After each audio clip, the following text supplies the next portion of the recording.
আমি চাচ্ছি রিপ্লেস টুলসের মাধ্যমে আমার ইনসার্ট যত জায়গায় ইনসার্ট আছে এই ইনসার্টগুলোকে আমি ডিলিট করে দিব, অর্থাৎ ডিলিট হয়ে যাবে, ইনসার্টগুলো পরিবর্তন হয়ে ডিলিট হয়ে যাবে। সেক্ষেত্রে আমরা রিপ্লেস টুলস ব্যবহার করব, অর্থাৎ একটা লেখার পরিবর্তে যদি আমরা অন্য কোনো লেখা সেইখানে বসাতে চাই সেটা রিপ্লেস টুলসের মাধ্যমে করব।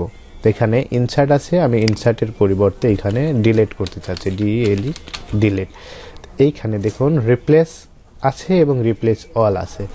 রিপ্লেস মানে হচ্ছে শুধুমাত্র একটি ওয়ার্ড রিপ্লেস হবে। আমার কার্সর যে জায়গায় আছে, এই যে আমার কার্সর এইখানে আছে, আমি যদি শুধু এখন রিপ্লেসে ক্লিক করি তাহলে একটি রিপ্লেস ডিলিট হয়ে গেল, এবং আমি যদি রিপ্লেস অল ক্লিক করি তাহলে দেখুন আমার ডকুমেন্টে 6 রিপ্লেসমেন্ট 6টা ইনসার্ট ছিল, 6 জায়গায় ডিলিট হয়ে গেছে, ডাইরেক্টলি ডিলিট হয়ে গেছে 6 জায়গায়।